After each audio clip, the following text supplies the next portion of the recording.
Skrill about a stack, you know I'm bout it. 20K on the dash, you can count it. Got the fireplace burning, baby, cause I'm lounging. Never been crusty, baby, but I've been clowning. Got that thing dripping wet, baby.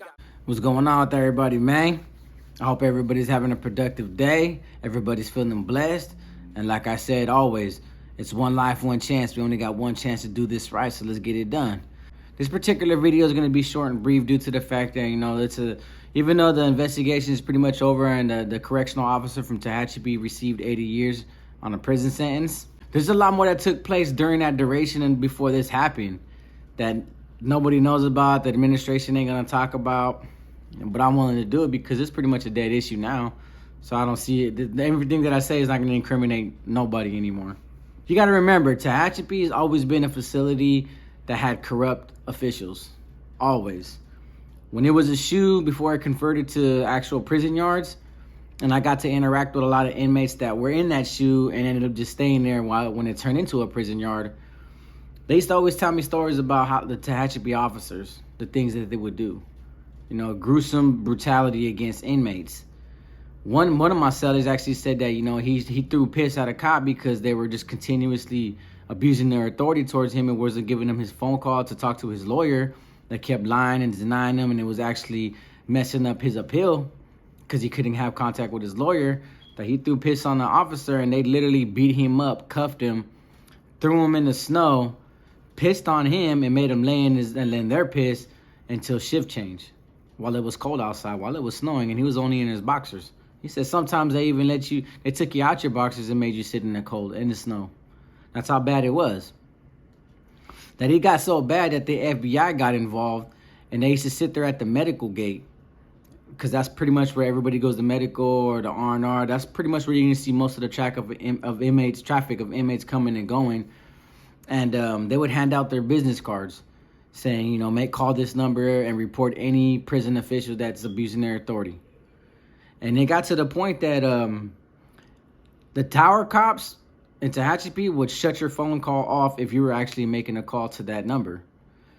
And then it would get worse because they'll tell other cops that you're snitching on the correctional officers.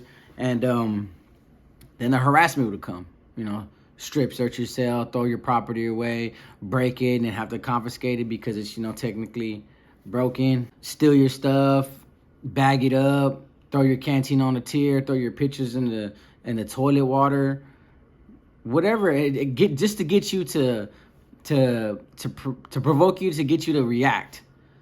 And sometimes inmates did, and it only made situations worse for themselves because once you're known in the prison system as a cop beater, an individual that rushes the cop, you don't have nothing coming wherever you go, because that's the one thing that's going to be looked up on your files if you beat on cops. That is the worst reputation you can have in the prison system, is if you assault police officers. And it works in their favor ever since the Green Wall. Even though the Green Wall got dismantled in 2004, they still exist. There's still a lot of them that didn't get convicted. I actually have a coworker out here on the streets that was part of it. And, sometimes I sit at work with him and ask these stories, and he tells me about old stories from Salinas Valley to the Green Wall right here in Corcoran.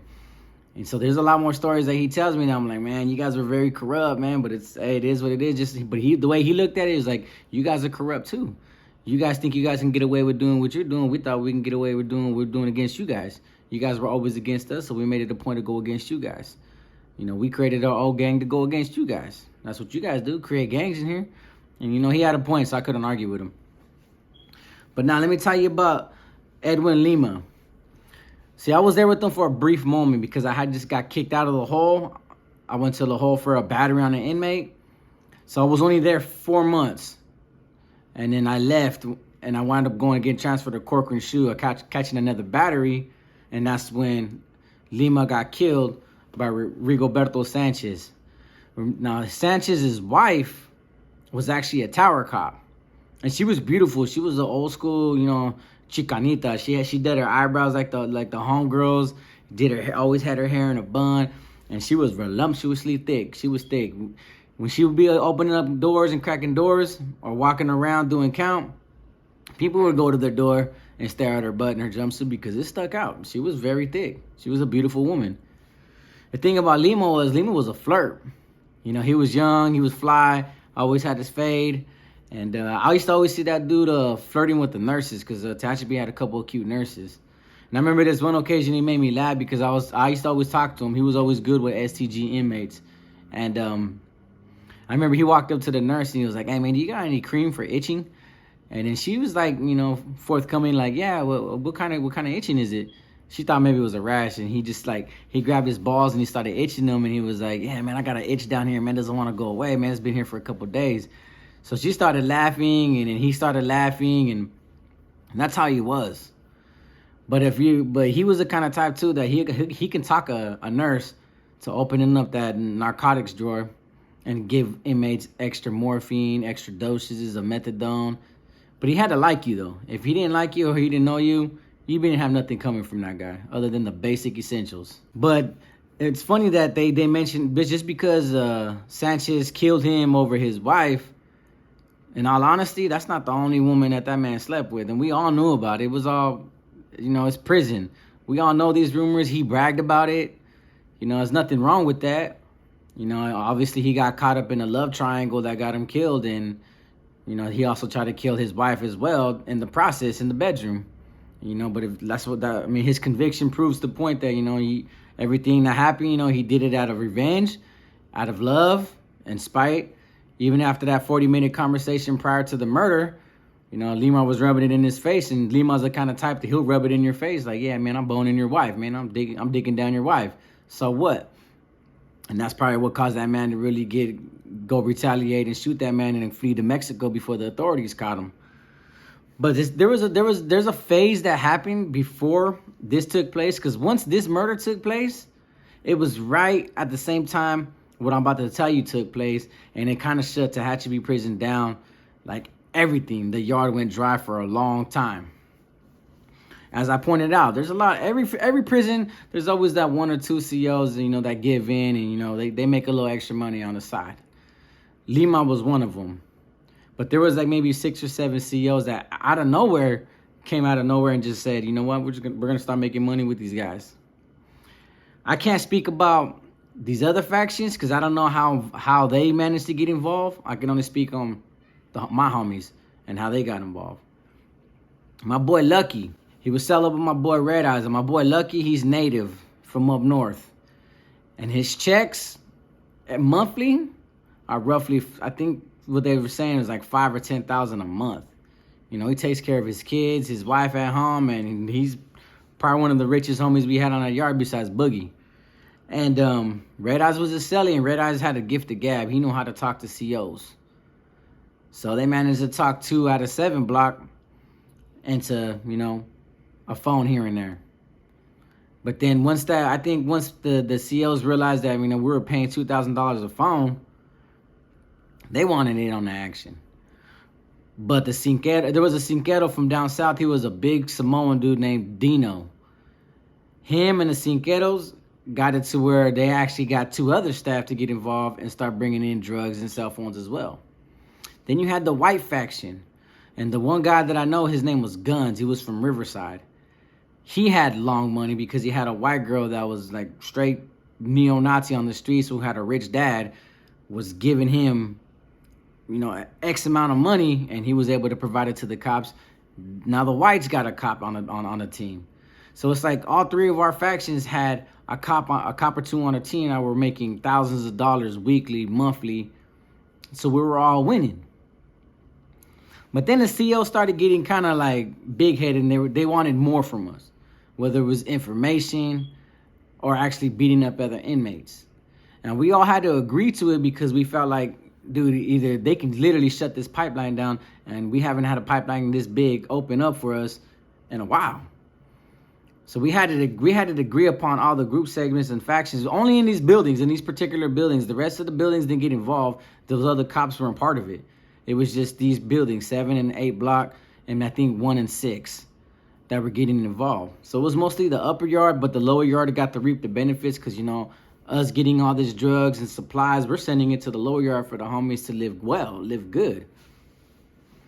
But Red Eyes and Lucky, I remember I was with my celly Rufus at the time, and they were telling us like, "Hey, bro, these cops, like, they like personal favors, bro. So You know, when they do pop your door and ask for that favor, just don't say no. And I was like, man, are the homies cool with that? And they were like, well, I mean, what they don't know don't hurt them, man. As long as they're eating and as long as they get their sack, bro, who cares? And I was like, all right. But here's the thing that was going on. This particular time, a lot of sex offenders were coming to the Tehachapi. And like the cops would announce it on the tier specifically for this reason. They'll yell POS walking in. POS meant piece of shit. So we automatically knew that these individuals had paperwork of, you know, sex offense charges. And you know, a sex offender ain't gonna provide you his paperwork to verify that he's a sex offender. He's gonna deny it.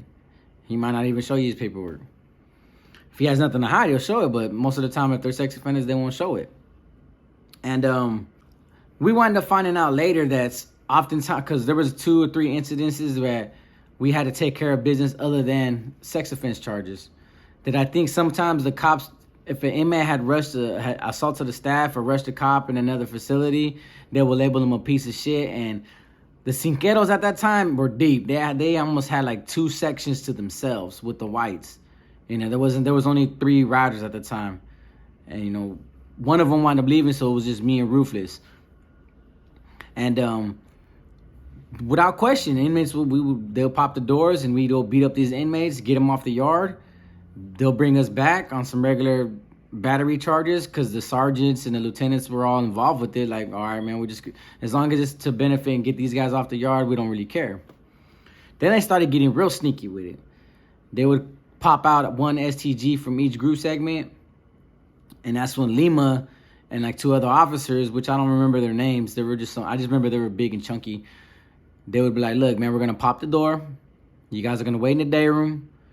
And then when we pop that man's door, you guys are going in there and we're going to shut the door behind you guys. You guys got 5 minutes. Whatever happens, happens. When you guys are done, when the door opens, all we ask is you guys go to your guys' cell, clean up, and we'll go deal with that inmate by ourselves.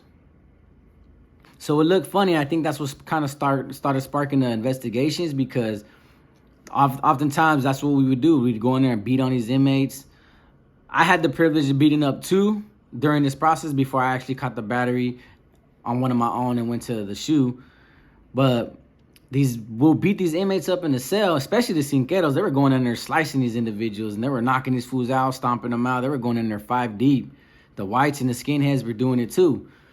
But once you get pushed back in the cell, then the cops will leave that inmate in there, you know, beat up, bruised, hurt, bleeding, until they do count time, and then they'll use it as a say, like, hey, man, this individual tried to hurt himself. He's trying to commit suicide, and put this man on suicide watch. Or they'll say, hey, man, he's just locking it up. He was banging himself on his desk or on the door. It was self-inflicted wounds. That's what they will say. But when it started happening multiple times, is when the investigation started happening. Like, man, something's going on. This doesn't make sense. And it took place. The 2 individuals that I had to beat up, the second one I didn't like, but I did it because I figured, you know, I'm benefiting the homies. It's really none of my business. It wasn't cool, and I can honestly admit that it wasn't cool. But the first one was a black inmate who used to jack off to female staff. And they called me and 2 other people out. But thankfully, they called me, and the other 2 individuals was 2 big Cinqueros, 2 fivers. And we all talked about it. We're like, all right, bro, we're going to go in there. We're going to handle business because this black fool is kind of tall. You know, he's muscular. He's a pretty big boy. So we go up the stairs, but we move 2 cells down before he could see us. And we didn't know what he was doing in there, but we could see his shadow moving. And when they popped the door is when we ran in and started jumping this guy. Couldn't get him off his feet though. Like he had one hand on the locker and the other hand on the bunk, and he was not falling. He was letting us hit him, but he was not falling. We were kicking his knees, punching him in his ribs. I mean, he was taking it though, and he was moaning, he was yelling, he was screaming for help, but we didn't drop him. And we fought for a long time until we were almost out of breath, and he stood in that same position, he didn't want to fall. He didn't let go of the bunk or that locker. And when the door finally popped open, you know, we had to leave. So we left him there. And we wound up going to our cells. And then when the cops went around, that inmate said, you know, I can't be here, man. I just got jumped. And, you know, the cop was like, man, you trying to lock it up? You trying to roll it up? You want to roll it up? You got some information to tell me? All right. Handcuffed him, took him out there, never seen the guy again. The second one, the compas actually hit me up. I'm like, look, bro, the COs need a favor. This individual's over here saying that, you know, he's not getting his phone calls. He keeps grievancing the COs. He keeps bringing them up and subpoenaing them, trying to file a lawsuit that, you know, Tehachapi cops are abusing their authority, this, and that. And I was in my head, I'm like, well, what's that got to do with us, bro? That's his business. You know, that's his inmate rights. But the homies are like, bro, they want to get this fool socked up and get him off the yard that he's disturbing the program. He's going to mess it up for us because, you know, the cops, they're on our side. So they made up this weird-ass excuse for us to do it, and I was like, I'll do it, bro, but I think it's stupid. I think it's wrong. I think, you know, now that's just bullying now. Now we're just bullying people. But, you know, Red Eyes and Lucky were like, man, just do it, man. We're going to hook you up. And I'm just like, all right. So Ruthless, all right, bro, we're just going to sock this fool up at day room and get him off the yard. And that's what we did. He was an older black dude. I think he was kind of like a jailhouse lawyer, so he was into grievancing every little thing, every little aspect, making a big deal about it. If, you know, he was one of those inmates where if the food wasn't well proportioned on his tray, he'd grievance it. He was one of those inmates. So he was a big complainer. And we jumped him in a day room, but we didn't even beat him up that bad. It was just to send a message like, hey, fool, get out of here. And he left. But the thing that blew the whistle on all this, and then that's when Lima got killed, you know, that was a personal thing. You know, Lima would be up there with Sanchez and Tower, you know, they'll close the curtains and we don't see nothing. We don't know what's going on. We don't know if they're having sex in the facility. We just know that it was taking place on the outside facility. Now, the Sanchez correctional officer that killed them, he wasn't involved in the corruption that was going on around this time. But what blew the whistle is that these skinheads, these whites, they brought in a bad batch. And when I mean a bad batch, like bath salt batch. Like, people were slamming this meth, and like their bodies were turning yellow and red, and people were wigging out. In like 2 weeks straight, after this bad batch entered the facility, people were getting so high and tweaked out for days that every day 2 or 3 inmates were locking it up from different buildings. Constantly, every day, that's all we hear. This inmate locked it up. This inmate locked it up. That man's gone. This fool rolled it up. He's snitching on this. He snitched on that. Yeah, our building just got hit. IGI was on the yard every day walking around with the dogs. And we were like, man, this batch is bad. So a lot of us were dumping that dope away. Like, bro, we don't want nothing to do with it because the cops are starting to come in and crack down, especially when ISU gets involved. So what happened was, I can't remember what building it was. I want to say it was 4 block on the lower yard. But this one particular skinhead got weirded out off this bath salt. That he was upstairs in his cell trying to masturbate, and he looked down and he swore that this black individual that was in the shower were staring at him while he was trying to handle his business. So he got the door pop and went down there, and he rushed that black in the shower while the black was butt naked. Then he runs out the shower and he slams the door shut and locks that black fool in there. So now that black fool's stuck in there and he can't get the cops' attention. And he runs back up to the cell, and then he barricades his door. His homies are trying to go up to him and tell him, like, hey, bro, you need to calm down, fool. You need to relax, fool. Just here, we're going to give you some heroin. You need to go to sleep. And he starts screaming. He starts kicking his door. He starts wilding out. He starts freaking out that he's seen stuff. His friends didn't know, his homies didn't know what to do with him. So they wound up just going to their cell and just hiding everything. And when the cops finally got mad and that he was disturbing the program, he actually, when they walked up to his cell, he was actually trying to eat his boxers. And the cops were freaked out that he was chewing his boxers. He was butt naked, laying down, doing weird stuff. He wasn't making any sense. And bam, they took him. And when they took him and he sobered up, he told on everything. Everybody. I already had caught my battery on the yard, and I was headed to a Corcoran shoe when I heard that they pretty much gathered up every inmate that this individual told on, plus more. There must have been like at least 30 or 40 inmates that went to ADSEG pending investigations on the corrupted staff and the smuggling of drugs and cell phones. My boys did get caught with their cell phones. They both had one each. And that shut it down. And right when that happened is when Lima got killed by the other correctional officer. So we went on lockdown for like a week. Nothing.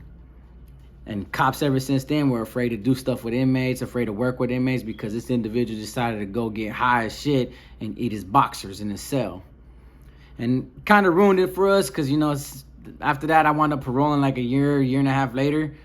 And we could never get everything back on track. We went back to the old ways of just trying to smuggle it through visits and through envelopes and whatever we could do, any means to create an avenue for us. But that's my story. That's what took place. I got to be a part of it just a little bit, but not the whole thing. There's way more to it that took place before I showed up and after I left. But overall, man, it was just, that's something that we always talked about and that I think that everybody's going to talk about, because when that took place, there was so much more that was going on that led up to that.